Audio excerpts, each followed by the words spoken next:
கண்டிப்பாக கொண்டு போய் சேர்க்கணும் அப்படின்றது எங்களுடைய வேண்டுதல். நன்றி. பிரமிப்பாக இருக்குது அந்த நாங்கள் உட்காந்து ஒர்க் பண்ணது எல்லாமே. அப்புறம் நான் ஹரிஷ் சார் வந்து நிறைய படம் பார்க்கும்போது, அதாவது என்ஜினியர் 2.0 எல்லாத்துலேயும் ஒரு சீன் வந்திருப்பார். ஆனால் அவருக்கு சரியான ரெக்கக்னிஷன் கிடைக்காம இருந்தது. ஆனால் இந்த படத்தை பார்த்தோன்னே எனக்கு இப்போ ரொம்ப பிரமிப்பாக இருக்குது. ஏன்னா நான் ஒரு ரூமில் உட்காந்து ஒர்க் பண்ணது, அவரோட நடிப்பு எல்லாமே வந்து எல்லா ஆர்டிஸ்ட்டும் சரி, விஜயகுமார் சார், மெலடி எல்லாருமே வந்து அவ்வளோ ஒரு இன்ட்ரெஸ்டிங்காக இருந்தது எனக்கு ஒர்க் பண்ணும்போது. நான் ரொம்ப ஓவர்டூவும் பண்ணக்கூடாதுன்னு இருந்தேன் மியூசிக்கில். ஸோ அந்த ஒரு இடம் கூட ஒரு லேக் இல்லை, அவ்வளோ ரியாக்ஷன்ஸ் எல்லாமே இருந்தது. அப்புறம் சரண் ஆக்சுவலி இன்றைக்கி தான் அந்த அந்த ஸ்க்ரீன் ப்ளே அந்த எல்லாமே வந்து எனக்கு ரொம்ப அந்த 5.1 பார்க்கும்போது அவ்வளோ சூப்பராக பண்ணியிருக்காங்க. அந்த மலையிலேயே ஸ்டே பண்ணி 40 நாள் எவ்வளோ பேரோட ஹார்ட் ஒர்க் இருக்குது. ஸோ நீங்கள் எல்லோரும் சப்போர்ட் பண்ணுங்கள். மியூசிக் ரொம்ப ஏதாச்சும் கொஞ்சம் டிஸ்டர்பன்ஸ் எதாவது இருந்ததுன்னா மன்னிச்சுக்கங்க. அடுத்த படத்தில் எனக்கு அதை கொஞ்சம் திருத்திக்குவேன்னு நினைக்கிறேன். நன்றி. வணக்கம் நண்பர்களே, நான் ஹரீஸ்வரி. இதில் முக்கியமான கதையினுடைய நாயனாக பண்ணியிருக்கேன். அந்த நிஜம் சினிமாவினுடைய தயாரிப்பும் என் பொறுப்பில் சரண் தம்பி ஏற்றி விட்டாங்க. அதையும் வேற ஒரு பார்வையிலேருந்து செஞ்சுருக்கேன். நான் வந்து கூத்துப்பட்டையில் பயணத்தில் இருந்தேன். நடிகனாக வரணுங்கிற ஒரு முழு முயற்சியில் கூத்துப்பட்டையில் கடுமையான பயிற்சியில் இருந்துட்டு இருக்கும்போது தம்பி அங்கே வந்து ஒரு குறும்படம் பண்ணலான்னு சொல்லி என்னை சந்தித்தாங்க.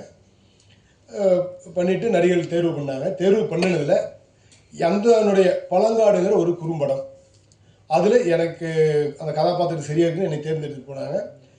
அது பாருங்கள், போகும்போது ஒரு முயற்சியில் கார் வந்து பெரிய விபத்து. இங்கேருந்து திருச்சியிலேருந்து மதுரை போகும்போது நாங்கள் போயிட்டு இருந்த காரு எப்படி விபத்துன்னு சுருக்கமாக சொன்னால் உங்களுக்கு புரிஞ்சிருக்கும். மதுரையிலேருந்து திருச்சி நோக்கி பிறண்டு வந்து நின்றுதுன்னா எத்தனை முறை அது விபத்தாயிருக்கு என்னன்னு பாருங்கள். ஏன்னா அந்த ஓட்டுநர் வந்து முதல் நாள் காலையிலேருந்து மறுநாள் இரவு மறுநாள் வெடிய வரலாம் ஓட்டுனதுனால நான் சொன்னேன் நான் ஓட்டுறேன்னா வேண்டாம்னு சொல்லி அவரே ஓட்டி விபத்தாச்சு. இருந்தும் கூட அதில் ஒரு 4 பேர் பயந்துட்டு வரல. மறுபடியும் தம்பி வெளியில் இடத்துல இருந்தாங்க, படப்பிடிப்பினுடைய இடத்துல இருந்தாங்க. படப்பிடிப்புக்காக வேலையில் தம்பியினுடைய அம்மாலாம் வந்து எங்களை எடுத்துகிட்டு போயிட்டு மருத்துவமனையிலேருந்து எல்லாம் சிகிச்சை பண்ணி கொண்டு வந்துட்டாங்க. தம்பி அப்போ தான் வந்து சேர்ந்தாங்க. எப்படின்னா இதுக்கு மேலே பண்ண முடியாது என்னதுங்கண்ணா. இல்லை தம்பி போகலாம் அப்படின்னு சொல்லி தம்பியும் ஒரு உறுதுணையாக இருந்து தம்பியும் எங்களை கூட்டிகிட்டு போயிட்டு அந்த ஒரு 4 நாள் படம் பண்ணாங்க. ஆனால் அந்த 4 நாள் ஷூட்டிங்கில் 3 நாள் வந்து அங்கே கூட இருந்த அந்த ஒளிப்பதிவாளர்லாம் கொஞ்சம் ஒத்துழைப்பு கொடுக்காதனால கொஞ்சம் தாமதமாச்சு. ஆனால் தம்பி அந்த ஒரு நாள் இருந்து எடுத்து அந்த 3 நாளுடைய பாக்கி வேலையும் செஞ்சு முடித்த அந்த ஒரு உறுதித்தன்மை இருக்குது பார்த்தீங்களா, அதை வச்சு நல்லா போச்சுங்க. அந்த படம் நல்லா வந்து 45 நிமிஷம் நல்லா வந்திருந்தது. நிறைய இடத்துல ஒரு நல் மதிப்பை பெற்றது.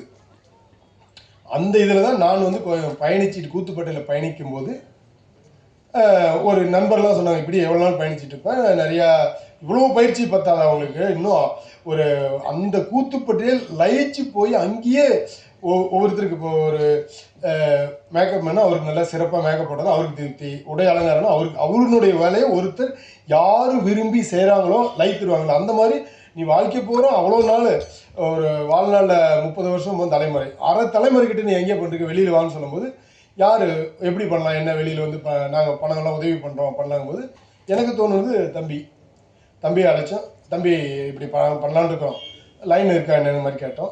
ஒரு 2-3 ஒன்லைன் சொன்னாங்க, ஒரு 4-5 சொல்லியிருப்பாங்க. சரி அது அப்படியே இருக்கட்டும், நான் தான் அந்த கதையினுடைய முக்கிய கதாபாத்திரம், இதில் எந்த லைன் வேணாலும் நீங்கள் எடுத்துக்கலாம், இடம் வந்து அங்கே நமக்கு தெரிஞ்ச இடம், நம்ம இடம், இவ்வளோ தான் தொகை பண்ண முடியும், இதில் பண்ணலாமான்னு கேட்டு ஒரு 4 முறை அங்கே போனாங்க தம்பி. அந்த இடத்துக்கு போய் நீங்கள் படம் பார்த்தீங்களா அதனுடைய இடத்துக்கு அங்கே போயிட்டு 2 முறை போயிட்டு வந்துட்டு ஒரு முறை அங்கேயே தங்கியே இருந்து அந்த கதையினுடைய முழு போக்கும் எழுதி கொண்டாந்துட்டு மற்றவங்களாம் தேர்வு பண்ணோம். இதில் வந்து பார்த்தீங்கன்னா 6 National School of Drama Delhi நடிகர்கள் இருக்காங்க. இவங்க இன்னும் 4 பேர் அண்ணன் வேற தேட்டர் ஆர்டிஸ்ட், இந்த மாதிரி 6 பேர், கூத்துப்பட்டையிலேருந்து 4 பேர், மற்ற எங்களை தேர்ந்தெடுத்து இதுக்கு பயணித்தோம். எனக்கே தம்பி அந்த பயிற்சி பண்ண சொன்னாங்க. அந்த கதாபாத்திரத்துக்கு எப்படி பண்ண வேணும்னா அதை கொஞ்சம் மேம்பட்டு நான் இன்னும் நிறைய வேலைகள் வேணும், நடிகர்கள் அப்படி தானே தேவைகள் இன்னும் பண்ணு வெறியில் இருப்பாங்க, தேடல் அதிகமாக இருக்கும். அதுவும் இந்த நம்ம தேட்டர் ஆர்டிஸ்ட்லாம் பார்த்தீங்கன்னா அவங்களுக்கு தாகம் தீராது, பசி அடங்காது, இன்னும் இதை சிறப்பாக பண்ணுது, பண்ணி முடித்து இயக்குனர் வந்து சரின்னு சொன்னவங்க நான் வேறு மாதிரி பண்ணட்டுமா அப்படின்னு அவங்களுக்கு இருக்கும். அந்த மாதிரிலாம் பண்ணி எனக்கும் கொஞ்சம் இன்னும் மேம்படலாம்னு சொல்லிட்டு தான் எனக்கு அந்த இந்த வெள்ளக்குதிரையினுடைய படத்தினுடைய கதாபாத்திரத்தை கொஞ்சம் மேம்படுத்துறதுக்காக அந்த ஒரு மாறுதலாக வாய் கொஞ்சம் பேச முடியாத மாதிரி அதை வச்சு பண்ணணும். எனக்கும் ஒரு 3-4 வகையான கதாபாத்திரத்தை எடுத்து பண்ணிவிட்டு எது அவங்களுக்கு அந்த கதைக்கு போக்குக்கு நல்லாயிருக்கும் பண்ணாங்க. இதில் என்னென்னா நடிகன்னா அவங்க பண்ணுறது அவங்களுக்கு தெரிஞ்சிருக்கணும். நிறைய பேர் முன்னெல்லாம் சொல்லியிருக்காங்க, பெரிய பெரிய ஜாம்பான்லாம் நிறைய பேர் சொல்லியிருக்காங்க. நான் வந்து அந்த கிளைமாஸ் காட்சியில் கடைசி 10 நாள் அதுவும் அந்த 6 மணி நேரம் நான் அப்படியே உள்ளே அந்த கதாபாத்திரத்தை மாறிட்டுமாங்க. நான் அதை ஒத்துக்க மாட்டேன். கதாபாத்திரமாக மாறுறதுங்கிறது முடியாது. ஏன்னா ஷாட்டுக்கு ஷாட்டு நான் யார், ஹரீஸ்வரியா இருந்தால் மட்டும்தான் அந்த ஷாட்டுக்கான கதிராக பண்ண முடியும். எந்த கதாபாத்திரமும் பண்ண அது பண்ண தான் முடியும். ஹரீஸ்வரியா நான் இல்லைன்னா அங்கே பண்ண முடியாது. நானே போய் முட்டிக்குவேன், நானே போய் பண்ணி அந்த கதாபாத்திரம் மாறுது. அது என்னுடைய பார்வையில் நான் ஒரு நடிகனாக உருவாக்க அந்த பயணித்ததில் அது தவறுன்னு தோணுது. அந்த இடத்துல நான் ஹரீஸ்வரியா 50% இருந்தால் மட்டும்தான் 50% அந்த கதாபாத்திரத்துக்காக நான் முயற்சி பண்ணி சிந்தனை பண்ணி உருவாக்கினா மட்டும்தான் முடியும்.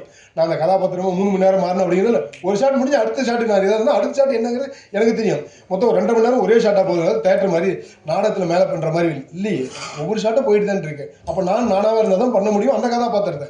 ஆனால் அந்த கதாபாத்திரத்தை என்னென்னு புரிஞ்சுட்டு பண்ணுறதுங்கிறது புரிஞ்சு அந்த அளவுக்கு நேர்த்தியாக பண்ணுங்க. பண்ணி முடிச்ச பின்னாடி தம்பி வந்து நாங்கள் இது தேட்டருக்குன்னு தான் பண்ணோம். முதல் பிரதி வந்தது தேட்டருக்குன்னு பண்ணி முடித்தோம். நான் பார்த்தேன் ஒரு முறைக்கு 2 முறை பார்க்கும்போது வேற ஒரு நேர்த்தியாக இருக்க ஒரு சர்வதேச தரத்துக்கு நம்ம உள்நாட்டினுடைய படத்தை சிறப்பாக நம்ம மொழி கலாச்சாரத்துக்கு எடுத்தோன்னா அது வெளிநாட்டினுடைய சிறந்த படமாக இருக்குல்ல. இப்போ நம்ம ஈரானி படம் பார்க்குறோம், ஐரோப்பியன் படம் பார்க்குறோம், வெளிநாட்டு படம் பார்க்குறோம். எத்தனை விருதுகள் படம் பார்த்தா கூட நமக்கு நடிகர்களோ கதையோ மற்ற தெரியலனா கூட கதையினுடைய அமைப்பு போகிறது மற்ற எல்லாம் சரியாக இருந்தால் நல்லா இருக்கேன். அப்போ இது தரமாக இருக்கணும். நான் முயற்சி பண்ணி விருதுகளுக்கு அனுப்பணும். ஒரு 4 விருதுக்கு அனுப்பணும். அதில் ஒரு சின்ன இது என்னென்னா, நான் விருதுக்கு அனுப்புகிற நண்பர்கள்லாம் உதவி பண்ணாங்க. அவங்ககிட்ட சொன்னது, இங்கே இருக்கிற படத்தெல்லாம் விருதுக்குன்னு அனுப்பும்போது பாட்டு, சண்டை, ஒரு கவர்ச்சியான சீனு, காமெடி சீன் இதெல்லாம் எடுத்து கதையை மட்டும் அனுப்புவாங்க. 2.5 மணி நேரம் பண்ணால் ஒரு 1.5 மணி நேரம் படத்தை மட்டும் அனுப்புவாங்க. நான் சொன்னது, தம்பி முதல் பிரதி ரெடி பண்ணி கொடுத்தாங்க, அதனால் இதில் எங்கேயும் வெட்டக்கூடாது, நீங்கள் எதுவும் படத்தை பாருங்கள், அதுக்கு தகுதியாக இருந்தால் மட்டும் அனுப்புங்க சொல்லி அவங்கள்ட்ட சொன்னேன். பார்த்தாங்க. இல்லை அந்த மாதிரி தான் இருக்கு.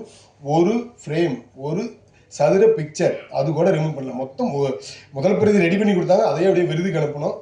முதல் 4 அனுப்பணும், 3ல் ஜெயிச்சுது, 1 மட்டும் நாமினேட் ஆச்சு. அதனால் மேற்கொண்டு அனுப்பணும். அதெல்லாம் கொஞ்சம் தாமதம் எங்களுக்கு. இல்லைன்னா இது ஒரு 1.5 வருடத்துக்கு முன்னாடியே வந்திருக்க வேண்டியது. விருதுக்கு அனுப்புறதுல தாமதம். 88% விருது வந்துருக்கு.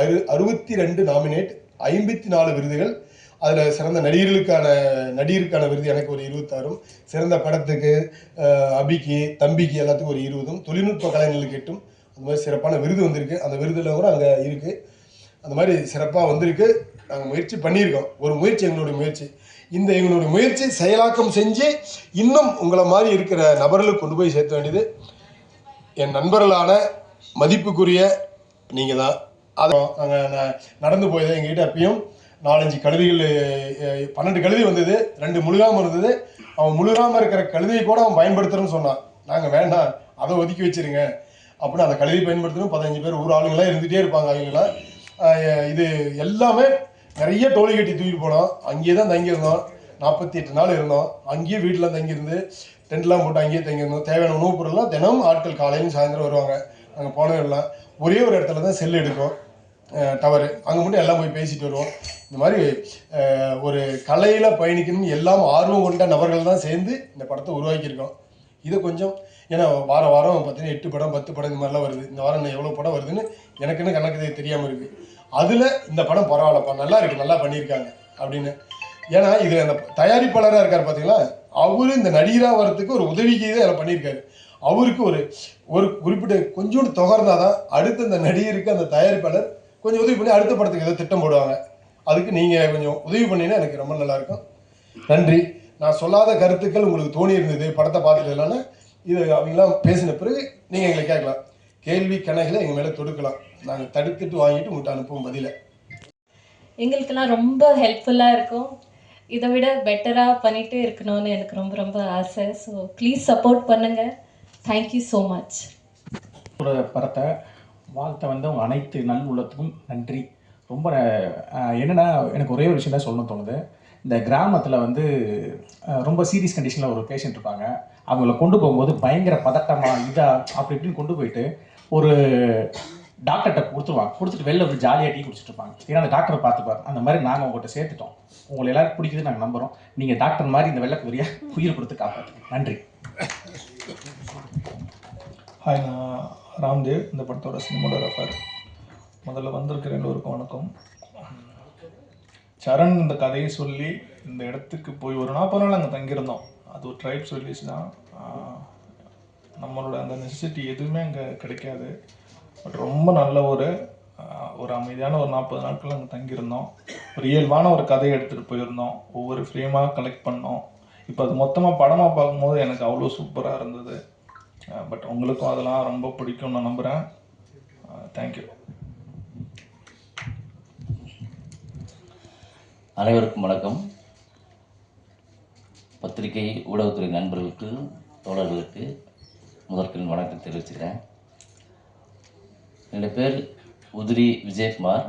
இந்த படத்தில் வில்லனாக ஆக்ட் பண்ணியிருக்கேன். அதுக்கு என்னை நம்பின சரணுக்கு வந்து முழுசாக என்னை நம்பின சரணுக்கு ரொம்ப ரொம்ப நன்றி. ஒரு இயக்குனர் ஒரு நடிகர் மேலே வச்சுருக்க நம்பிக்கை தான் நீங்கள் இப்போ படத்தில் பார்த்தது. என்னென்னா சொந்த ஊர் தஞ்சாவூர்லேருந்து ஒரு சின்ன ஒரு பிள்ளையார்பட்டி அப்படின்னு சொல்லிட்டு அங்கேருந்து வந்து இப்போது வெள்ளித்திரையில் ஒரு நடிகனாக வில்லனாக பார்க்கறதுக்கு வந்து கொஞ்சம் மகிழ்ச்சியாக இருக்குது. அதை முழு படமாக பார்க்குறப்போ கதைக்கு மிக பொருத்தமான தேர்வாக என்னை தேர்ந்தெடுத்து பண்ணதை நான் அங்கே உட்காந்து பார்க்கும்போது ஒரு ஃபிலிம் மேக்கராக ஃபிலிம் லவ்வராக இருந்து பார்க்கும்போது வந்து ஒரு படம் ஒரு காட்சி வந்து நம்மளை இம்ப்ரெஸ் பண்ணணும்ல, அதை வந்து நான் இந்த படத்தில் பார்த்தேன் ஒவ்வொரு சீன்லேயும். ஏன்னா அந்த மலையில் தான் நாங்கள் இந்த படப்பிடிப்புக்காண்டி அங்கேயே தங்கியிருந்தோம். இப்போ பார்க்குறப்போ வெளியிலேருந்து பார்க்குறப்போ வந்து அந்த எல்லா நினைவுகளும் நான் அந்த மலையில் உட்காந்து நேரடியாக அந்த காட்சியில் பார்க்குற மாதிரி தான் இருந்துச்சு. ராம்தேவ் ஆனால் அப்போ பார்க்குறப்போ வந்து சினிமாட்டோகிராஃபிக்கில் இருந்த மாதிரி இருந்துச்சு. ஆனால் விஷுவலாக இப்போ பார்க்கும்போது வந்து ஒரு நல்ல ஒரு ஃபிலிம் ட்ரீட்டாக எனக்கு இருக்குது. ரொம்ப மகிழ்ச்சியாக இருக்குது. நீங்கள் எல்லோரும் இந்த படத்தை பார்த்துட்டீங்க. மக்கள்கிட்ட கொண்டு போய் சேர்க்கின்றது உங்கள் எல்லாருடைய கைகள்லேயும் தான் இருக்குது, மனசுலேயும் இருக்குது. உங்கள் எல்லாருடைய மனசு சேர்ந்து இந்த படத்தை நல்லபடியாக கொண்டு போய் சேர்த்துருப்பீங்கன்னு நம்புகிறேன். நன்றி, வணக்கம். ஸ்கூல் நிறைய சொன்னீங்களா? எந்தெந்த ஸ்கூல்லேருந்து எத்தனை பேர் நடிச்சிருக்காங்க, எவ்வளோ விருது வாங்கினாங்க, அதை மட்டும் கொஞ்சம் சொல்லி. நன்றி அண்ணா. உங்களுக்கு புரியலன்னா அது மலை பேர் போதை மலை தான். நாங்கள் கதையினுடைய அமைப்புக்காக போகர் மலைன்னு வச்சோம். எந்த மாவட்டம்? சேலம் மாவட்டம். ஆனால் அது பிரிஞ்சு இப்போ வந்து நாமக்கல் மாவட்டத்தில் இருக்குது. கொல்லிமலைக்கும் ஏற்காட்டிலும் அதனுடைய தொடர்ச்சியில் இருக்கிற மலை. அந்த மலையில் தான் உண்மையாலுமே அந்த மலை வந்து அந்த ராசிபுரங்கிற நகரத்துக்கும் சேலம் நகரத்துக்கும் பக்கத்தில் தான் இருக்குது. ஆனால் 13 கிலோமீட்டருக்கு மேலே போனால் தான் வாழ முடியும். அதனால தான் அந்த மக்களே பார்த்தீங்கன்னா இயல்பு மரம் நாங்களும் அது மாதிரி படப்பிடி பிடிச்சோம். அவங்க மக்களும் நம்ம கலாச்சாரத்தோடு தான் இருப்பாங்க. ஆனால் சாலை வசதி இல்லை, செல்லு இல்லை. ஆனால் அவங்க பார்த்து திறன்பட ஒன்று செஞ்சது மின்சாரத்தை கொண்டு போய் சேர்த்திருக்காங்க. மின்சாரத்தை நடந்து அதை அங்கே உண்மை சம்பவத்தை தான் இந்த தம்பி போட்டு பண்ணாங்க. மின்சாரத்தை கொண்டு போய் சேர்த்திட்டாங்க அந்த மக்கள். அதில் வந்து 2500 பேர் இருந்தாங்க. ஓட்டு 2500, மொத்தம் 3000 பேர் இருந்தாங்க. 2 முறை இதனுடைய அவங்களுடைய தேவைகள் மற்ற அரசாங்கமும் மற்ற இவரெல்லாம் அரசியல்வாதி கொண்டு போய் சேர்க்க முடியலைங்கிறதுக்காக கீழே வீடு கட்டி தரேன்னு சொல்லி 2 முறை இறக்கி விட்டு புற இறங்கிட்டாங்க. மேலே விட கீழே வந்து வாழ்றதுக்கு கொஞ்சம் சௌரியமாக இருக்குன்னு சொல்லிட்டு கீழே வந்து வாழ்ந்துட்டாங்க. மேலே இருக்கிறது 8 கிராமத்திலையும் சேர்ந்து ஒரு 40 குடும்பம் தான் இருக்காங்க. 40 அந்த 180 பேர் அந்த மாதிரி மட்டும்தான் இருக்காங்க அங்கே. அதுக்கு இல்லை, அது பார்த்தீங்கன்னா நடுத்தருக்கு மக்களுக்கு மேலே இருக்கிற மக்கள் தான் வாழ்கிறாங்க. 7 வயசு அதெல்லாம் இல்லை, எல்லாம் கீழே இருக்காங்க. அது ஒரு குடும்பத்துலையும் ஒரு தம்பி இருக்காப்புலையே, கோபால்னு பேர். தினம் காலேஜ் மேலேருந்து 13 கிலோமீட்டர் நடந்து வந்து அங்கேருந்து சைக்கிள் எடுத்து போய் ஒரு இன்னொரு இடத்துக்கு போயிட்டு அங்கேருந்து ஒரு பஸ், அங்கேருந்து ஒரு பஸ் தான் தினம் காலேஜ் போயிட்டு வராப்புல. ஒரு 55 வயசு அம்மா வந்து தினம் இறங்கி வந்து போஸ்ட் ஆஃபீஸ்க்காக வந்துட்டு போகிறாங்க. ஸ்கூலுக்கு 2 வாத்தியார் வந்துட்டு போகிறாங்க. இதெல்லாம் நடந்துகிட்டு தான் இருக்குது. சாலை வசதி இல்லை. எங்களுடைய முயற்சி இந்த மாதிரி போயிட்டு இருக்குது. இப்போ சாலை போடுறதுக்காக முயற்சிகள் நடந்திருக்கு. இது ஒன்று. நீங்கள் இது நேஷனல் ஸ்கூல் ஆஃப் ட்ராமா டெல்லியில் ஒரு 6 நபர்கள் அவங்கெல்லாம் இப்போ வந்து பயிற்சியில் இல்லை, பயிற்சி முடிச்சு வந்து பயிற்சி கொடுக்குறவங்களா இருக்காங்க. அதில் ஒரு 6 பேர், கூத்துப்பட்டையில் ஒரு 4 பேர். அந்த தம்பியில் வர சொல்லி இன்னைக்கு வரல. அவங்க மற்ற வெளி தேட்டரில் அந்த இன்னொரு ஒரு அந்த அம்மாவுக்கு கண்டிப்பாக நன்றி சொல்லணும். எனக்கு நான் வந்து கூத்துப்பட்டையில் இருக்கும்போது சார்லி அண்ணன் பண்ண பெத்தனாங்கிற நாடகத்தில் அந்த அம்மாவை பண்ணாங்க. இதில் வந்தாங்கள ஒரு பெரிய அம்மாவை வந்தாங்கள, கொஞ்சம் மூளை பாதிக்கப்பட்ட அம்மாவா அவங்க பண்ணாங்க. என் கூத்துப்பட்டை வந்து பண்ணும்போது சார்லி அண்ணன் 3 நாடகம் பண்ணிட்டு அதுக்கு மேலே வேண்டாம் நீங்கள் கொஞ்சம் பண்ணும் போது நம்ம எங்களுக்கு நான் சாமியா கடவுளா இறைவனா தெய்வமாக வணங்கக்கூடிய எங்களுடைய பத்மஸ்ரீ நான் முத்துசாமி எங்களுடைய பற்றை, அதே மாதிரி இது தஞ்சாவூர்லேயும் ராமானுஜம் ஐயன் இருக்காங்க, அங்கிருந்தா வந்து எங்கள் கூத்துப்பட்டில் பண்ணாங்க. அப்போது அந்த நாடகத்தில் நான் அந்த சார்லி அண்ணன் பண்ண வேண்டிய கதாபாத்திரத்தை என்னை பண்ண சொன்னாங்க. நான் இந்தியாவில் நிறைய இடத்துக்கு எடுத்து போனேன், கேரளாலாம் போனேன். அப்போ எனக்கு அந்த ஜானகி அம்மன் பண்ணாங்க. தம்பி தேர்வு பண்ணியிருக்கும் போது எனக்கு தெரியாது யாருன்னு. ஏன் தம்பியினுடைய பொறுப்பில் நிறைய விட்டதுனால நான் இருக்கிற ஆர்டிஸ்ட் என்னால் முடிஞ்சது தம்பிட்டு விட்டு தம்பி தான் முடிவு பண்ணி பண்ணுவாங்க. இவங்களுக்கு கூட பாம்பேலேருந்து ஒரு ஃபோட்டோஸ் வந்துருந்தது. வந்து எங்கிட்ட காமிச்சாங்க, தம்பி இது ரொம்ப நவீனமாக இருக்கு, ரொம்ப நவீன உடையில் இருந்தாங்க, ரொம்ப நவீனமாக இருக்குது, இது எப்படி நமக்கு ஆகும் என்னென்னு இல்லைன்னா சிலது சொல்லியிருக்கேன் பண்ணுவாங்கன்னா மறுநாள் வந்து ஒரு வீடியோவோட ஆடிஷன் பண்ணி வீடியோட வந்தது. நல்லா இந்த கதாபாத்திரத்தினால சேரை கட்டி கொடுத்தாங்க. தம்பி இவங்க நல்லா இருக்கு, இவங்களே பயன்படுத்திக்கலாம், நேரத்துக்கு போட்டீங்க வேணாம் அப்படின்னு. இல்லை அவங்க தான் இவங்க அப்படின்னாங்க. அந்த ஒரு இது அது மாதிரி செலக்ட் பண்ணோம். அந்த மாதிரி தான் நடிகர்கள் தேர்வு பண்ணோம். அந்த அம்மா சொன்ன பார்த்தீங்கன்னா ஜெயலட்சுமி அம்மா தஞ்சாவூர் பல்கலைக்கழகத்தில் இந்த நடிப்பு துறையில் அது முக்கியமான பொறுப்பில் இருந்தாங்க. அவங்க ஒரு 6 மாதத்துக்கு முன்னாடி இருந்துட்டாங்க. அவங்களுக்கு என்னுடைய வருத்தம். என்னுடைய நண்பர் மாதிரி தாய்மை நான் ஜெயலட்சுமியாவும் நான் கொல்லிமலை போயிட்டு நான் கேட்டுகிட்டே இருந்தேன், தம்பி வருவாங்கன்னு சொல்லிகிட்டே இருந்தார் சரணராஜ் தம்பி. நான் மலை மேலே போன பிறகு கூப்பிட்டு இன்ட்ரடியூஸ் பண்ணால் அம்மா அப்படியே காலில் விழுந்து ஆசீர்வாதம். எனக்கு அவ்வளோ உற்சாகம். அந்த மாதிரி எந்தெந்த விழாக்கள் போகணும் திரைப்பட விழாக்களைய ஒரு ஞாபகமாக இல்லை. இந்தியாவில் ஒரு 6-7-8 விழா அந்த மாதிரி போச்சு. படித்து என்ன சொன்னாங்க, உள்ளே இருக்கு நிறைய விழா இருக்கு. ஒவ்வொரு விழாவினுடைய முக்கியமான சிறப்பாக இருக்குங்க. ஒவ்வொரு விழாவிலையும் வேறு நான் கொடுக்குறேன், அவங்க பேசிட்டு அதில் நான் விழா எடுத்துகிறேன், அப்புறம் நான் விழாவை பற்றி விளக்கம் சொல்கிறேன். இதான் இந்த மாதிரி பண்ணோம். எங்களுடைய சக நடிகர்கள், தொழில்நுட்ப கலைஞர்கள், தம்பியிலிருந்து ஆரம்பித்து இயக்குனர், ஒளிப்பதிவாளர், எங்கள் இசையமைப்பாளர், இவங்களுடைய மனைவி ஏதோ முக்கியமான எனக்கு ஒப்பனையெல்லாம் பண்ணாங்க.